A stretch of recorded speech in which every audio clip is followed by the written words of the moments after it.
Me friends and ఫ్యామిలీతో సరదాగా బయటకు వెళ్ళటానికి కారు లేదా అయితే వెంటనే ఈ నెంబర్కి కాల్ చేయండి. సో జయ గారు, సింపుల్ థింగ్, వదిలి ఉండలేనటువంటి ఈ ప్రయాణం, 4 ఏళ్ల క్రితం ప్రారంభమైనటువంటి ప్రయాణం 2 ఏళ్లలోని వదిలి ఉండే పరిస్థితికి వచ్చేసింది. నిజంగా అంటే వాళ్ళ ఇంట్లో పెళ్లి చేస్తారనే తను మిమ్మల్ని ఇప్పుడు చెప్పుకోలేక వద్దంటున్నాడా, లేకపోతే ఇంకే వేరే ఏమన్నా కారణాలు ఉంటాయని మీరు అసలు ఏమనుకుంటున్నారో చెప్తే? తర్వాత వాళ్ళ ఇంట్లో పెళ్లి సంబంధాలు వస్తున్నాయని చెప్తున్నాడు. నీ దారి నువ్వు చూసుకో, నా దారి నేను చూసుకుంటా అన్న పద్ధతిలోనే మాట్లాడుతున్నాడు. నాకు మాత్రం తనే కావాలని నేను అడుగుతున్నాను. ఇప్పుడేంటి మళ్ళీ కొత్తగా? ఆల్రెడీ మాట్లాడుకున్న విషయమే కదా. మాట్లాడుకున్నామంటే ఇప్పుడు ఏంటి, నన్ను వదిలేస్తావని?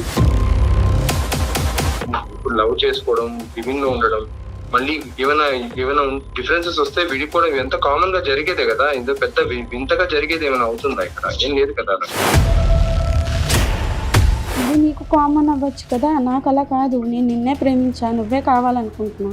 ఇంట్రెస్ట్ లేదు నాకు ఇప్పుడు. 4 ఏళ్ళు ఎందుకున్నావు అంటే అప్పుడు నాకు నీ మీద ఇంట్రెస్ట్ ఉంది, అప్పుడు నాకు నీ మీద ప్రేమ ఉంది. ఇప్పుడు నాకు ఎలాంటి ఫీలింగ్స్ లేవు. ఇప్పుడు కూడా కళ్ళలో నీళ్ళు వస్తున్నాయి. ఆ అమ్మాయి మాట్లాడుతుంటే ఆ అబ్బాయి ఇచ్చేటటువంటి సమాధానం. కానీ మ్యారేజ్ అనేటటువంటిది వీళ్ళిద్దరి మధ్యన జరిగింది అనేటటువంటి ఎవిడెన్స్ ఉందా? కేసులు గెలుస్తున్నాం, కానీ ఆ భర్తను తీసుకొచ్చి వీళ్ళతో కాపురం చేయించలేమండి. ఆ డిగ్రీని లామినేషన్ కట్టి ఇంట్లో పెట్టుకోవాలి, అంతే. ఏం చేయమంటావు నన్ను ఇప్పుడు? ఏమన్నా చేసుకో. ఏమన్నా ప్రూఫ్స్ ఉన్నాయి నీ దగ్గర?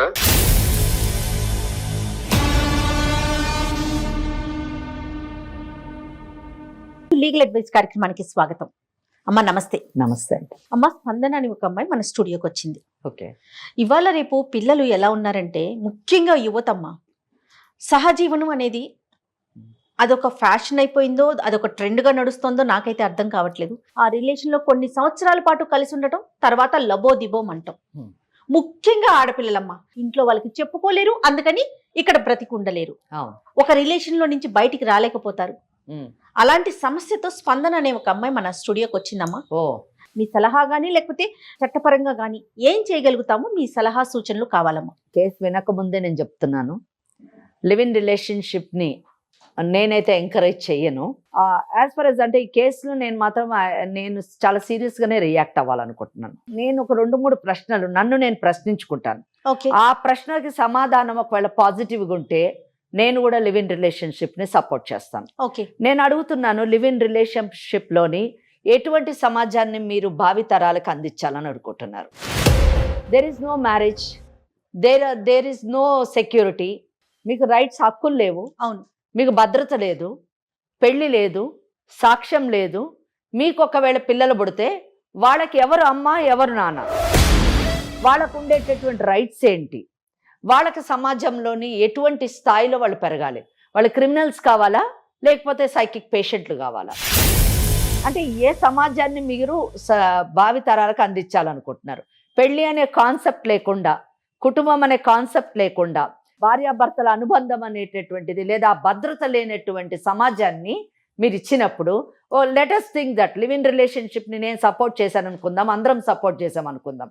ఒక 20 ఏళ్ల తర్వాత we can see the children, next generation, తల్లిదండ్రులు లేని జనరేషన్ని మనం చూడాల్సి ఉంటుంది. ఎవరైతే లివ్ ఇన్ రిలేషన్షిప్లోని విక్టిమ్స్ అయ్యారో వాళ్ళ ఆత్మని ప్రశ్నించుకుంటే ఇట్ ఈస్ రాంగ్ అని 100% వాళ్ళ కాన్షియస్ చెప్తుంది. అంటే అటువంటి పరిస్థితుల్లోని ఎలాగ లివ్ ఇన్ రిలేషన్షిప్ని సపోర్ట్ చేయాలి, what type of society we are going to see tomorrow. ఏముందండి లివ్ ఇన్ రిలేషన్షిప్లో? సింపుల్ థింగ్ అండి. ఇద్దరు, ఒక మహిళ ఒక పురుషుడు, ఇద్దరు కలిసి ఒక అపార్ట్మెంటో ఏదో తీసుకుంటారు, జీవిస్తారు. మోజు తీరిపోయిన తర్వాతనండి, అవసరం తీరిపోయిన తర్వాతనండి, ఎవరు పెట్టే వాళ్ళు తీసుకొని వెళ్ళిపోతారండి. Where are the rights here? Where are the responsibilities here? Where is the future here? చెప్పండి. ఇందులో నష్టపోయేది ఆడపిల్లే ఎక్కువ నష్టపడుతుంది. మగవాడికి ఇంకొక పెళ్ళి అయ్యేటటువంటి అవకాశం ఉంది, లేదా మగవాడు దాని యొక్క నెట్ రిజల్ట్ లివ్ ఇన్ రిలేషన్షిప్లో ఉన్న ఫిజికల్ రిలేషన్షిప్తోని అతను ఫాదర్ అయినా కానీ ఆ రెస్పాన్సిబిలిటీని వదిలించుకోవచ్చు. కానీ మహిళ మదర్ అయితే ఆ సృష్టిపై మహిళకే ఇచ్చింది కదమ్మా అవకాశాన్ని. రెస్పాన్సిబిలిటీని కూడా వదిలించుకోలేదు. Yes. అండ్ ఇంకొక వివాహం చేసుకునే అవకాశం కూడా మన సమాజంలోని అంటే లివ్ ఇన్ రిలేషన్షిప్ ని యాక్సెప్ట్ చేసేంత గొప్ప స్థాయికి వెళ్ళిన మన సమాజము లివ్ ఇన్ రిలేషన్షిప్ లో ఉన్న అమ్మాయిని పెళ్లి చేసుకోవడానికి ఏ మంచి కుటుంబం అబ్బాయి వస్తాడో చెప్పండి. వస్తాడు అంటే నేను కూడా సపోర్ట్ చేస్తాను. ఎగ్జాక్ట్లీ అమ్మా. మరి స్పందన స్టోరీ ఏంటో ఒకసారి మనం Exactly. చూద్దామమ్మా. విందాం. చెప్పమ్మా స్పందన. నమస్తే అమ్మా. నా పేరు స్పందన. ఓకే. నేను వచ్చాను. నేను కిషోర్ 4 yearsగా లివింగ్ రిలేషన్షిప్లో ఉన్నాము. ఓకే. మేము నువ్వేం చేస్తుంటావమ్మా? నేను క్లరికల్ జాబ్ చేస్తున్నాను చిన్నగా. 4 years బీటెక్లో నాకు తన పరిచయం అయ్యాడు. ఓకే. అప్పటి నుంచి ఇద్దరం ఒకరి మీద ఒకరి ఇష్టం పెంచుకొని ఫ్లాట్ తీసుకుని అక్కడే లివింగ్ రిలేషన్షిప్లో ఉన్నాము. ఇక్కడే ఉంటున్నారా? వేరే ఊరికి షిఫ్ట్ అయ్యారా? హైదరాబాద్ ఇద్దరు అదే ఊరా? కాదండి, తంది వేరు. ఆ, వికారాబాద్ నుంచి వచ్చి రైట్. ఓకే. ఇద్దరం కాలేజ్లోనే పరిచయం అయ్యాము. అక్కడి నుంచి మా పరిచయం ప్రేమగా మారింది. ఇద్దరం ఒక ఫ్లాట్లో ఉందామని అనుకున్నాము. ఎలా తీసుకున్నారు? ఫ్లాట్ ఎలా ఇచ్చారు మీకు? మేమిద్దరం హస్బెండ్ అండ్ వైఫ్ అని చెప్పి తీసుకున్నాము. చూసారా ఎందుకు మీరు అంత సీరియస్గా రియాక్ట్ అయ్యారు అని అన్నారు. ఈ రిలేషన్షిప్లో స్టార్టింగ్ నుంచి అబద్ధం ఉంది, భద్రత లేదు. Why they came to Hyderabad? వాళ్ళ ఇంటి పక్కనే ఉండొచ్చు కదా. If the relationship is genuine, fair, అది సమాజం యాక్సెప్ట్ చేసింది అయితే, లీగలీ యాక్సెప్టబుల్ అయితే వాళ్ళ ఇంటి దగ్గర ఉండొచ్చు. అపార్ట్మెంట్ ఏమని చెప్పి తీసుకున్నారు? మళ్ళీ అబద్ధం చెప్పి తీసుకున్నారు. భార్య భర్త అని చెప్పి అబద్ధం తీసుకున్నారు. Why all these things? అంటే నీ మాటకి మేము అడ్డు మాట్లాడుతున్నాం అనుకోకు. ఓకే, చెప్పమ్మా. తనకి జాబ్ అనేది ఏం లేదు. ఓకే. నాకు జాబ్ వచ్చాకనే తను నేను చూసుకున్నాను. ఇంటి రెంట్ గాని మొత్తం అంతా నేనే చూసుకున్నా. తనకి కావాల్సినవి, నాకు కావాల్సినవి, ఇంట్లో అన్ని నేనే చూసుకున్నాను. తర్వాత తనకి 2 years తర్వాత జాబ్ వచ్చింది. ఫ్రెండ్ సర్కిల్ ఎక్కువైంది. ఓకే. నన్ను అవాయిడ్ చేయడం స్టార్ట్ చేశాడు. పెళ్లి సంబంధాలు వస్తున్నాయని చెప్తున్నాడు. అందుకు నాకు వద్దు, నేను నా పేరెంట్స్ ని ఒప్పించలేను, నీ దారి నీది, నా దారి నాది అన్నట్టే మాట్లాడుతున్నాడు. ఏం చెప్పినా తను నాతో కన్విన్స్ అవ్వట్లేదు అసలు. ఏం చేసుకుంటావు? ఓకే, నువ్వు ఇంకా చూసుకో, ఇక్కడ దాకా ఎంజాయ్ చేసేసాం కదా, అయిపోయింది, నీ దారి నువ్వు చూసుకో, నా దారి నేను చూసుకుంటా అన్న పద్ధతిలోనే మాట్లాడుతున్నాడు. నాకు మాత్రం తనే కావాలని నేను అడుగుతున్నాను. ఓకే. స్పందన, మీరు 4 ఏళ్ళు లివ్ ఇన్ రిలేషన్షిప్ సహజీవనం చేశారు కదా. మీకు ఈ నిమిషము ఏమనిపిస్తుంది? మీరు తీసుకున్న నిర్ణయం కరెక్ట్ అని అనిపిస్తుందా? అది ఎప్పటికీ కరెక్ట్ కాదని నాకు తెలుసండి. ఇప్పుడు అనిపిస్తుంది. 4 ఏళ్ల క్రితం అనిపించింది, ఇప్పుడు అనిపిస్తుంది. ఎందుకు అనిపిస్తుంది అది? తను నన్ను ఎంతగానో ప్రేమించాడు, నేను తను అట్లానే ప్రేమించాను. ఓకే. తను ఇప్పటికీ నేను కావాలనే అనుకుంటున్నాను, కానీ తను నన్ను వద్దనుకుంటున్నాడు. అదే అంటే ఇక్కడ చిన్న కరెక్షన్. అంటే నేనేం మిమ్మల్ని తప్పు పట్టడం లేను, మీరు తీసుకున్నటువంటి నిర్ణయం కూడా తప్పని చెప్తున్నాను. ఎందుకంటే అది మీ భవిష్యత్తుని పాడు చేస్తుంది కాబట్టి, అంతేగాని వ్యక్తిగతం ఏం లేదు. ఇప్పుడు మీరు ఒక మాట చెప్పారు, నేను అతన్ని ఎంతగానో ప్రేమించాను, అతను నన్ను ఎంతగానో ప్రేమించాడు. కానీ మీకు ఈ 4 ఏళ్ల తర్వాత, అంటే మీ జీవితంలో జరిగిన ఈ 4 ఏళ్లలో తేడా ఏంటంటే, మీరు బీటెక్ ఇద్దరు స్టూడెంట్స్గా ఉన్నప్పుడు ఒకరికొకరు ప్రేమించుకున్నామని అనుకున్నారు. మీరు ప్రేమించింది నిజం ఉండొచ్చు. ఓకే. అప్పుడు అతని బ్యాక్గ్రౌండ్ సరిగా లేదు, అంటే ఆయన ఫైనాన్షియల్ పొజిషన్ సరిగా లేదు. కానీ ఇక్కడ హైదరాబాద్కి వచ్చిన తర్వాత మీరు ఈ 4 ఏళ్ళు మీరే అతన్ని పోషిస్తున్నారు, అతని అవసరాలన్నీ తీరుస్తున్నారు. కానీ 2 ఏళ్ల తర్వాత అతనికి జాబ్ వచ్చింది, ఫ్రెండ్ సర్కిల్ డెవలప్ అయింది, ఆయనకి సమాజంలో ఒక స్టేటస్ వచ్చింది. వచ్చిన తర్వాత ఆయన మిమ్మల్ని నెగ్లెక్ట్ చేయడం మొదలెట్టారు. మిమ్మల్ని కేవలము అతను స్టెబిలైజ్ అయ్యేంత మటుకు మిమ్మల్ని కేవలం ఉపయోగించుకున్నాడు, కానీ మిమ్మల్ని ప్రేమించలేదు అని నేను అనుకుంటున్నాను. ఏమంటారు? దానికి మీరు ఏమంటారు? లేదండి, ఖచ్చితంగా నన్ను తను ప్రేమించాడు.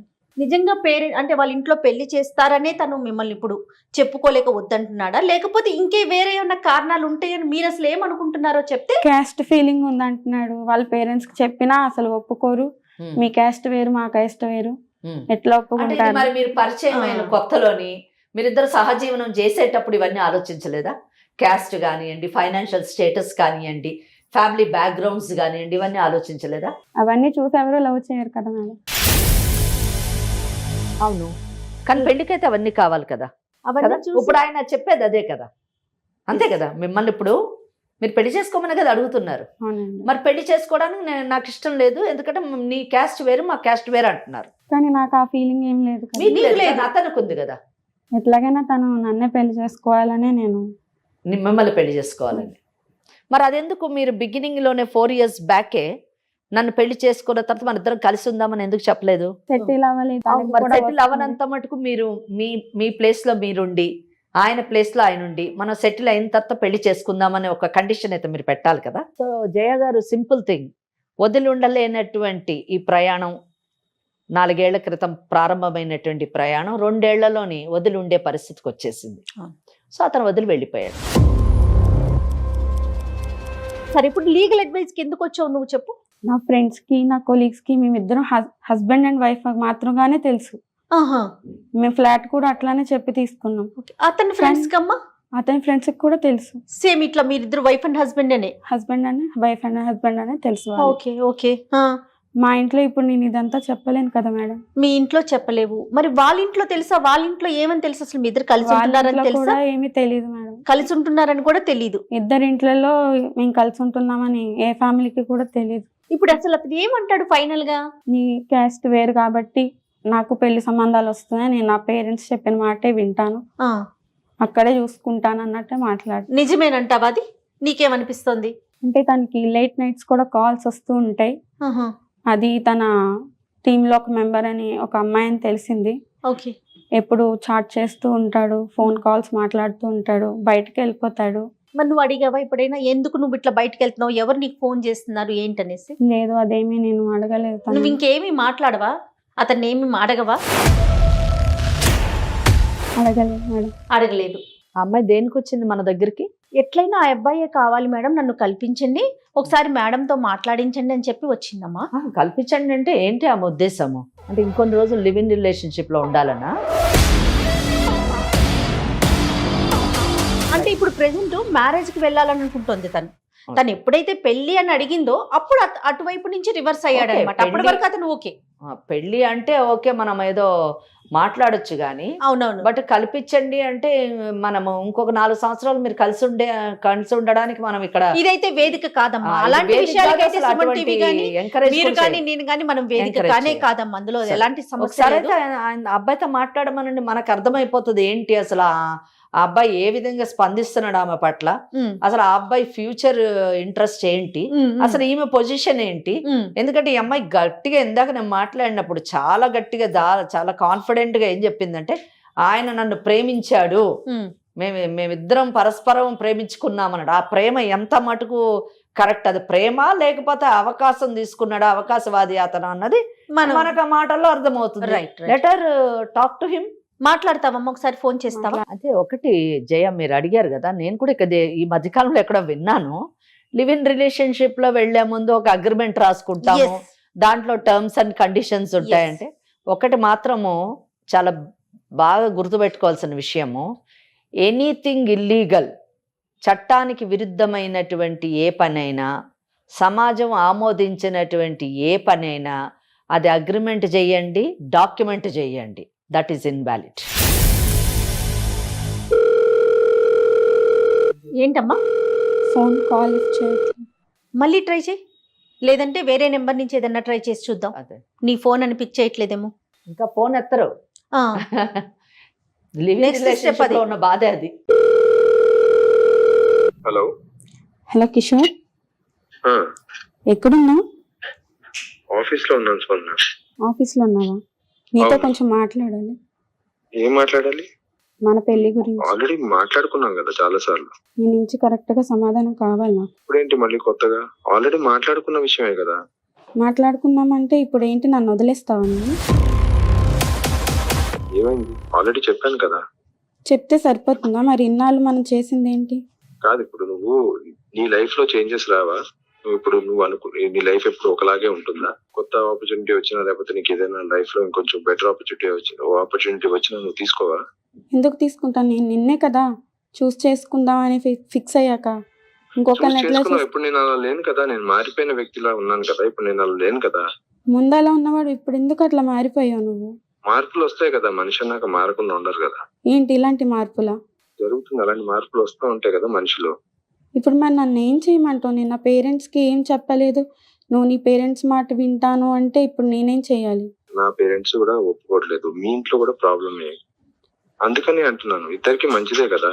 అయితే ఒప్పించు, ప్రయత్నించాలి కదా. సరే ప్రయత్నించినా సరే నేను ఇంత ముందులా లేను కదా. అదే అదే ఎందుకు వ్యక్తిని మారిపోయావు కాదు అని కదా. అడుగుతున్నా నేను. నాలో మార్పు వచ్చింది.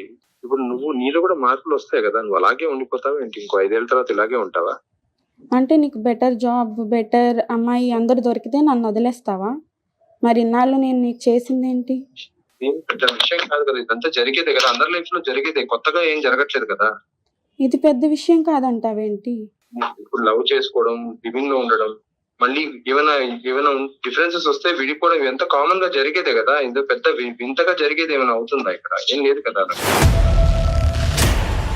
ఇది నీకు కామన్ అవ్వచ్చు కదా, నాకు అలా కాదు. నేను నిన్నే ప్రేమించా, నువ్వే కావాలనుకుంటున్నా. కానీ ఇప్పుడు అలా లేదు కదా సిచ్యువేషన్. అదంతా నాకు అనవసరం. ఎందుకు లేదని ఎందుకు లేదు నీకు అసలు? ఆ సిచ్యువేషన్ ఏంటి? ఏం మార్పు వచ్చింది?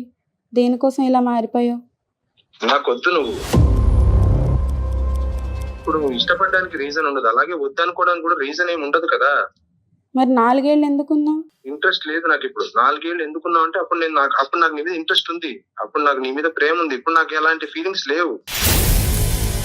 అంటే ఏంటి అర్థం? అంటే అదే అర్థం. నాకైతే నువ్వే కావాలి, నేను నిన్నే పెళ్లి చేసుకుంటా. నువ్వు ఉన్నంతకాలం హ్యాపీగానే ఉన్నావు కదా. తర్వాత కూడా అలా ఉండాలనే కదా అనుకునేది. ఇంతకు నాకు ముందు అవసరం ఎట్లా లేదు. ఉన్నావు అట్లా మారు. నాకు అవసరం లేదు స్పందన. ఎందుకు అవసరం లేదు కిషోర్? దేనికి? నీకు కూడా లైఫ్ లో ఇంకా బెటర్ పర్సన్స్ దొరుకుతారేమో, బెటర్ పర్సన్ దొరుకుతాడేమో, నాకొద్దు, ఇంకా బెటర్ లైఫ్ వస్తుందేమో నీకు. నాకొద్దు. ఆ లైఫ్ నాకొద్దు, నాకు నీతో ఉండడమే ఇష్టం. ఏంటి నీ కోసం ఇప్పుడు నేను ఆ ఫ్యామిలీని మొత్తం వదులుకున్నాను, నువ్వే మొత్తం అనుకుని సర్వస్వం అనుకుని నేను వచ్చాను నీ దగ్గరికి. ఇప్పుడు నా ఫ్యామిలీకి నేను ఏం చెప్పాలి? నా ఫ్రెండ్స్కి ఏం చెప్పాలి? సొసైటీకి ఏం చెప్పాలి? అవును, నీకు నేను కావాలనుకున్నావు, మన ఇద్దరం కలిసి ఉన్నావు, ఎంజాయ్ చేసి అయిపోయింది అంతే. ఇప్పుడు ఎందుకు దాని గురించి ఇప్పుడు నీకు లైఫ్ లో ఇంకా బెటర్ ఆపర్చునిటీ రావచ్చు, నీకు ఇంకా బెటర్ పర్సన్ దొరకచ్చు, నీ లైఫ్ ఇంకా బెటర్ గా ఉండొచ్చు. ఎందుకు నాతోనే ఉండాలనుకుంటున్నావు? అదేంటి, నీకోసమే కదా ఇదంతా చేస్తుంది. జాబ్ చేశాను, నీకింత చేసి సంపాదించి పెట్టాను, నీకోసం నా ఫ్యామిలీని అంత దూరంగా పెట్టి ఉంచాను. నువ్వు చేసావు, ఎంజాయ్ చేసాము, అయిపోయింది. ఇప్పుడు ఆ ఇంట్రెస్ట్ లేదు నాకు. ఇంట్రెస్ట్ లేదంటే ఏంటి అసలు? లేదు, ఇంట్రెస్ట్ లేదంటే ఇంట్రెస్ట్ లేదనే కదా అర్థం. నాకు నీ మీద ఇంట్రెస్ట్ లేదు, నాకు నువ్వు వద్దు. ఇప్పుడు నేను ఏం చెయ్యాలి? నెక్స్ట్ స్టెప్ నేను ఏం తీసుకోవాలి? నా లైఫ్ ఏమైపోతుంది? నీ లైఫ్ నువ్వు హ్యాపీగా లీడ్ చేసుకో. నీకు ఇంకా లైఫ్ లో బెటర్ పర్సన్ దొరకచ్చు. నీ ఇష్టం, నీ ఇష్టం వచ్చినట్టు నువ్వు బతకచ్చు కదా, ఫ్రీగా ఉండు. నాకు అదంతా వద్దు, నాకు నువ్వే కావాలంటుంటే నువ్వు మళ్ళీ అదే చెప్తున్నావు ఏంటి? ఎందుకు నన్నే పట్టుకుని ఉండాలనుకుంటున్నావు? నేను నిన్ను ప్రేమించాను కాబట్టి నీతోనే ఉండాలనుకుంటున్నాను. ఇవన్నీ కామన్ కదా. నాకు నువ్వు ఇష్టం లేదు, నేను ఇలా ఉండాలనుకోవట్లేదు. ఇంట్లో కూడా నీకు తెలుసు, కమ్యూనిటీస్ వల్ల ప్రాబ్లమ్స్ ఉంటాయి. ఇంట్లో కూడా కన్విన్స్ చేయడం కుదరదు. మరి ఇదంతా ముందు గుర్తు రాలేదా? నీకు తెలీదా? నాకు తెలియలేదు, చేశాను, అయిపోయింది. రియలైజేషన్ అనేది ఏదో ఒక పాయింట్ లో అవుతుంది. నేను ఇప్పుడు రియలైజ్ అయ్యాను. నీ ఇష్టం వచ్చినట్టు నువ్వు హ్యాపీగా లీడ్ చేసుకో. ఏం చేయమంటావు నన్ను ఇప్పుడు? ఏమన్నా చేసుకో. ఏమన్నా ప్రూఫ్స్ ఉన్నాయి నీ దగ్గర? నువ్వేం ప్రూవ్ చేయాలనుకుంటున్నావు చేసుకో, ఏమన్నా చేసుకో. నాకైతే నీతో ఉండడం ఇష్టం లేదు. ఏంటైతే ఇప్పుడు నన్ను మోసం చేసావు అనుకోవాలా నేను? నువ్వు మోసం అనుకో, ప్రేమ అనుకో, జరిగిందైతే ఇది. నువ్వు ఇప్పుడు ఏం చేయాలనుకుంటే అది చేసుకో స్పందన. నాకైతే ఇష్టం లేదు, నేనైతే ఉండలేను నీతో. మరి నేను ఇప్పుడు ఏం కావాలి? నీ ఇష్టం అని చెప్తున్నాను కదా. మోసపోయానంటావు అయితే? ఏమో నాకు తెలీదు. ఉంటున్నా అయితే, పెట్టేస్తున్నా ఇంకా. పెట్టేశాడమ్మా అతను. మేడం ఇప్పుడు నా పరిస్థితి ఏంటి మేడం? నేను 34 ఏళ్ల నుంచి ప్రాక్టీస్ చేస్తున్నాను. ఎన్నో కేసులు చూశాను. సాధారణంగా ఎమోషనల్ కామ్ మేము మనసుతో కంటే బ్రెయిన్తోనే పనిచేసేవాళ్ళం. కానీ ఇప్పుడు సమాజంలో జరుగుతున్నటువంటి పరిస్థితులు చూస్తే మా దగ్గర కూడా చాలా కేసులు ఈ లివ్ ఇన్ రిలేషన్షిప్లోని విక్టిమ్స్ అయినటువంటి అమ్మాయిలు వస్తుంటే ఎంత బాధేస్తుందంటే ఇప్పుడు కూడా కళ్ళలో నీళ్ళు వస్తున్నాయి. ఆ అమ్మాయి మాట్లాడుతుంటే ఆ అబ్బాయి ఇచ్చేటటువంటి సమాధానం నిజమే కదా. బెగ్ చేస్తున్నట్టు అనిపించట్లేదమ్మా. ఆ అమ్మాయి బెగ్ చేస్తుంది, ఆ అబ్బాయి మాట్లాడే దాంట్లో కూడా లాజిక్ ఉంది కదా. మనం అప్పుడు ఇష్టంతో కలిసి ఉన్నాము, ఇప్పుడు నాకు ఇష్టం లేదు, అంతే కదా. ఎంత సింపుల్ గా చెప్పేస్తున్నాడమ్మా. కాదమ్మా, అంటే ఇప్పుడు మీరు చెప్పిన దాని ప్రకారం అతన్ని మనం ఏదైనా చేసి ఓకే నేను రిలేషన్ లో ఉన్నాను, ఈమెతో నేను ముందుకెళ్తాను లేదా పెళ్లి చేసుకుంటాను అని చేయటానికి అవకాశం ఉందంటారా ఇప్పుడు అబ్బాయి ఏమన్నాడు మాట్లాడేటప్పుడు, నీ దగ్గర ఏం సాక్ష్యం ఉంది అంటున్నాడు? ఎస్, ఏం సాక్ష్యాలు ఉన్నా నీ ఇష్టం ఉన్నది నువ్వు చేసుకో. సరే, సాక్ష్యాలు అన్నది ఉన్నా కూడా ఆ అమ్మాయి ఏం చెప్పింది కేసు చెప్పినప్పుడు, మా ఇల్లు గల వాళ్ళకి మేము భార్యాభర్తలమని తెలుసు, మా చుట్టుపక్కల వాళ్ళకి మేము భార్యాభర్తలమని తెలుసు, లేదా మా ఫ్రెండ్స్కి ఆయన ఫ్రెండ్స్కి భార్యాభర్తలమని తెలుసు. కానీ మ్యారేజ్ అనేటటువంటిది వీళ్ళిద్దరి మధ్యన జరిగింది అనేటటువంటి ఎవిడెన్స్ ఉందా? లేదు. ఏమ్మా, లేదు మేడం. మ్యారేజ్ అయితే చేసుకోలేదు మీరు? చేసుకోలేదు. సో భార్యాభర్త అన్న స్టేటస్ రాలేదు అంటే వాళ్ళకి పెళ్లి అన్నది కాలేదు, పెళ్లి అన్న సాక్ష్యం ఇక్కడ లేదు. అందుకే ఆ అబ్బాయి ఏమంటున్నాడు, నీ ఇష్టం ఉన్నది చేసుకోవాలని. ఏం చేసుకుంటావో ఏం చేసుకుంటావో అది చేసుకో. సరే, 4 సంవత్సరాలు చుట్టుపక్కల వాళ్ళందరికీ తెలిసేటట్టుగా భార్యాభర్తలుగా నివసించామంటే నిజంగా సుప్రీంకోర్టు జడ్జిమెంట్స్ ఉన్నాయండి. ఏమని, ది లాంగ్ లివింగ్ రిలేషన్షిప్ ని కూడా we can consider it as a wife and husband అని చెప్పొచ్చు. సరే, అమ్మ అబ్బాయితో మాట్లాడటం మనం మొత్తం విన్నాం. ఓకే, చాలా ఖచ్చితంగా తన నిర్ణయాన్ని అతను చెప్తున్నాడమ్మా. ఎస్. మరి ఇప్పుడు అసలు స్పందనకి ఏంటి, మనం ఏం చెప్పాలి, మీరు ఏం చెప్పదలుచుకున్నారు? నేను ఒక 4 ముక్కల్లో చెప్పాలనుకుంటున్నాను. ఫస్ట్ పాయింట్ ఏంటంటే, వీళ్ళది మ్యారేజ్ అన్నది లేదు అన్నది ఎవిడెన్స్ లేదు. మ్యారేజ్ జరిగిందంటానికి ఎవిడెన్స్ లేదు. వాళ్ళిద్దరూ లివ్-ఇన్ రిలేషన్షిప్ అని ఇద్దరు ఒప్పుకున్నారు. వాళ్ళిద్దరి మధ్యన మ్యారేజ్ జరగలేదు. సో మ్యారేజ్ అన్నది జరిగి ఉండి ఉంటే ఆయన కానీ వదిలేస్తే నా భర్త నాతో కాపురం చెయ్యాలి అని రెస్టిట్యూషన్ ఆఫ్ కాంజుగల్ రైట్స్ వేసుకుంటారు. ఇక్కడ లివ్-ఇన్ రిలేషన్షిప్ లో ఆ ఆప్షన్ లేదు. సెకండ్ ఆప్షన్ ఏంటి, మేము లాంగ్ రిలేషన్షిప్ 4 ఏళ్ల నుంచి ఉన్నాం కాబట్టి మాది మ్యారేజ్గానే కన్సిడర్ చెయ్యండి అని ఒక డిక్లరేషన్ సూట్ వేసుకునేటటువంటి అవకాశం ఉంది. కానీ అతను ఇది మ్యారేజ్ కాదు, అసలు ఈ 4 ఏళ్లలోని ఆమె ఇష్టంతోని కలిసి ఉందామన్నది, నేను ఇష్టంతో కలిసి ఉందామని చెప్పేసి ఆయన కూడా స్ట్రాంగ్ గా కంటెస్ట్ చేస్తే ఆ కేసు డిస్మిస్ అయ్యేటటువంటి అవకాశాలు ఉన్నాయి. సో అక్కడ కూడా అవకాశం లేదు. అయితే మూడోది, ఇప్పుడు చట్టాల్లోని మార్పులు వచ్చాయి కాబట్టి Indian penal code, criminal procedure code ఇవన్నీ మార్చారు కదా, అమెండ్మెంట్ జరిగినాయి కదా. ఆ అమెండ్మెంట్ ప్రకారం సెక్షన్ 69 బిఎన్ఎస్ యాక్ట్ ప్రకారము ఏంటంటే, సెక్షువల్ రిలేషన్షిప్ ఉండి, ఫిజికల్ రిలేషన్షిప్ ఉండి ఇద్దరూ కలిసి సహజీవనం చేసి ఆమెకు అన్యాయం చేశాడు, మోసం చేశాడు అనేటటువంటి కంప్లైంట్ ఈమె కానీ ఇస్తే సెక్షన్ 69 కింద అతనికి 10 సంవత్సరాలు జైలు శిక్ష పడేది ఉంది. లేదా పెళ్లి చేసుకుంటానని ఫాల్స్ ప్రామిస్ చేశాడు, కానీ అది చేయకుండా ఇప్పుడు వదిలేశాడు కాబట్టి అనేటటువంటి దాని మీద సెక్షన్ 69 కింద కంప్లైంట్ ఇస్తే ఆ కంప్లైంట్లో ఇవన్నీ ప్రూవ్ చేయగలగాలి. అతను పెళ్లి చేసుకుంటానని చెప్పేసి ప్రామిస్ చేశాడని అటువంటి సాక్ష్యాధారాలు పెట్టి అవన్నీ చేసి ప్రూవ్ చేస్తే అందులో కూడా ఏంటి, ఈమెను పెళ్లి చేసుకోవని తీర్పు ఇవ్వరు, నువ్వు మోసం చేసావు కాబట్టి 10 సంవత్సరాలు నీకు జైలు శిక్ష అని జైలు శిక్ష ఇస్తారు. నాకు ఇక్కడ అర్థం కాని విషయం ఏంటంటే, సహజీవనం చేసేటటువంటి అమ్మాయిలకి ఏ విధంగా భద్రత లభిస్తుంది? వాడు జైలుకి 10 సంవత్సరాలు పోతే ఈమె జైల్లో పోయి కాపురం చేయలేదు కదా, లేదా జైల్లో పెళ్లి చేసేటటువంటి అవకాశం లేదు. అంటే తనకు అజ్యూమింగ్ ఫర్ ఎ మినిట్, ఇక్కడ అజ్యూమింగ్ ఫర్ ఎ మినిట్ ఆ జైలు శిక్షకు భయపడి నేను పెళ్లి చేసుకుంటానని వచ్చి పెళ్లి చేసుకుంటాడు అనుకుందాం. అనుకొని వెంటనే తర్వాత ఒక 1 year అవ్వగానే విడాకులు కేసేస్తాం. కాదమ్మా, గుర్రాన్ని నీళ్ళ దాకా తీసుకెళ్లగలుగుతాం, తాగించగలుగుతామా? లేదు. బలవంతాన్ని మనం తాగించలేం కదా, అదే పరిస్థితి కదా అవుతుంది. అంతే జరుగుతుంది. అంటే what I want to say, చట్టాలు ఉన్నాయి కనుక మనం ఏమన్నా చెయ్యొచ్చు. సహజీవనం అన్నది మనము చేసినా కానీ మన చట్టం కాపాడుతుందంటే ఏ విధంగా కాపాడుతుంది? అమ్మ, వీళ్ళకి ఒకవేళ సంతానం కలిగితే, అంటే ఇప్పుడు సందర్భం కాదు కానీ చూసే ఆడియన్స్ కోసం నేను అడుగుతా ఉన్నాను, సంతానం కలిగితే వాళ్ళ పరిస్థితి ఏంటమ్మా? లీగల్ గా వాళ్ళ పరిస్థితి ఏంటి? పిల్లల సంతానం కలిగితే తప్పకుండా వాళ్ళు ఇద్దరు కూడా రెస్పాన్సిబుల్ అవుతారు. ఇద్దరు కూడా వాళ్ళకి మెయింటెనెన్స్ కానీ, పిల్లలు ఇప్పుడు ఒక తల్లి దగ్గర పిల్లలు ఉన్నారనుకోండి, ఆమె వాళ్ళిద్దరికి మెయింటెనెన్స్ గార్డియన్ గా వేయొచ్చు. వేసినప్పుడు మెయింటెనెన్స్ గ్రాంట్ అవుతుంది. రైట్. స్పందనకు ఇప్పుడు మరి మీరు ఏం చెప్పదలుచుకున్నాం? నువ్వు సెక్షన్ 69 కింద నన్ను మోసం చేశాడు, మా ఇద్దరికి 4 ఏళ్ల నుంచి సెక్షువల్ రిలేషన్షిప్ ఉంది, మేము పెళ్లి చేసుకుంటాం, కానీ తను నాకు అతనే కావాలంటోంది కదమ్మా. మరి అదే, మరి దీనికి అతనే కావాలంటే ఇప్పుడు మనసులను మార్చేటటువంటి యంత్రాలు ఏమన్నా వచ్చాయా? అది చట్టాలు ఏమన్నా వచ్చాయా? Section 9 of Hindu marriage act ప్రకారం నా భర్త నాతో వచ్చి కాపురం చెయ్యాలి అని చెప్పేసి ఒక సెక్షన్ 9 ఇచ్చింది. మేము తరచు ఆ కేసులు వేస్తూ ఉంటాం, కేసులు గెలుస్తున్నాం, కానీ ఆ భర్తను తీసుకొచ్చి వీళ్ళతో కాపురం చేయించలేమండి. ఆ డిగ్రీని లామినేషన్ కట్టి ఇంట్లో పెట్టుకోవాలి అంతే. అట్ ద మోస్ట్ ఏం చేయగలుగుతామంటే ఆ భర్తకు సంబంధించినటువంటి ఆస్తులను జప్తు చేసే అధికారం సిపిసి ఇచ్చింది, సివిల్ ప్రొసీజర్ కోడ్. అంతే తప్పితే మనసులు మార్చలేం కదా. అంటే ఇక్కడ ఒకటి, లివ్ ఇన్ రిలేషన్షిప్ లో ఇప్పుడు మటుకు భగ్నపడ్డటువంటి యువతకి మీరు ఏం సొల్యూషన్ ఇవ్వట్లేదు, మీరు మాకు చెప్పలేకపోతున్నారు, మా పరిస్థితి ఏంటి అనే ప్రశ్న రావచ్చు, తలెత్తొచ్చు. ఎస్, మీకు కొత్తగా వచ్చినట్టు చట్టాల ప్రకారం అట్లా మోసం చేసేటటువంటి వాళ్ళకి శిక్షని పడేటట్టుగా చేసేటటువంటి అవకాశం చట్టం కల్పిస్తుంది అన్నది నేను ఒక అడ్వకేట్ గా చెప్పగలను. But at the same time ఒక మహిళగా నేను చెప్పగలిగింది ఏంటంటే, యూ కెనాట్ చేంజ్, వాళ్ళ మైండ్ని మార్చలేరు. ఆ భయంతో మీతో కాపురం చేస్తాడు, మీతో కలిసి జీవిస్తాడు అన్నది ట్రాష్ అని నేను అనుకుంటున్నాను.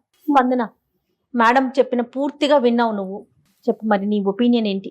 నన్ను నేను మోసం చేసుకున్నాను అనిపిస్తుంది. అంతే కదా, తల్లిదండ్రులకి ఏం చెప్పకుండా ఇలాంటి తప్పు చేశాను, వాళ్ళను కూడా మోసం చేశాను. తర్వాత మీరు మోసం చేయడమే కాదు, వాళ్ళు కూడా మీ పైన ఒక నిఘా పెట్టి ఉండకపోవడం తల్లిదండ్రులది కూడా ఒక విషయం.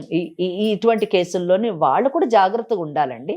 అది కూడా వాళ్ళ తరఫున కూడా తప్పు ఉందన్నది నా అభిప్రాయం. తల్లిదండ్రులు కూడా తర్వాత ఏ స్టెప్ తీసుకోవాలనేది నాకేమీ అర్థం కావట్లేదు. ఏముందమ్మా, నువ్వు చదువుకున్నావు, బీటెక్ చేసావు, ఉద్యోగం చేస్తున్నావు, నిజం చెప్పాలంటే అతన్ని కూడా పోషించావు. ఇప్పుడు ఈ అమ్మాయికి మెయింటెనెన్స్ ఏమన్నా వస్తుందా అని అడుగుతుంటారు కొంతమంది వచ్చి. వాళ్ళు చదువుకున్నటువంటి అమ్మాయిలు, మంచి సంపాదిస్తున్నటువంటి అమ్మాయిలకి ఇటువంటి పనులు చేసుకొని ఇంకా మెయింటెనెన్స్ ఏం అడుగుతామండి? మెయింటెనెన్స్ రావడానికి భార్య అనేటటువంటి డెఫినేషన్ లో రావాలి కావని సహజీవనం అనే డెఫినేషన్ లో ఎలాగ ఇదవుతుంది? మళ్ళీ ఆమె ఎంప్లాయీ కనుక మీరు ఒకటేనమ్మా, మీ తప్పు మీరు తెలుసుకున్నారు, మీరు మీ జీవితాన్ని సరిదిద్దుకొని చక్కగా మీ ఉద్యోగాన్ని చేసుకుంటూ మీ కెరీర్ని డెవలప్ చేస్తూ మూవ్ ఫార్వర్డ్. మంచి అబ్బాయిని, తల్లిదండ్రులు చూసిన అబ్బాయిని పెళ్లి చేసుకొని కొత్త జీవితాన్ని ప్రారంభించండి. మీ మనసులోంచి అది తీసేయండి. అతను నన్ను చాలా ప్రేమించాడు, నేను అతన్ని చాలా ప్రేమించాను, మేమిద్దరం ఒకరు విడిచి బ్రతకలేమన్నది అదంతా అబద్ధం అమ్మ. అదంతా వాస్తవంలోకి రండి. చక్కగా నిజమైనటువంటి జీవితాన్ని జీవించడానికి ట్రై చేయండి.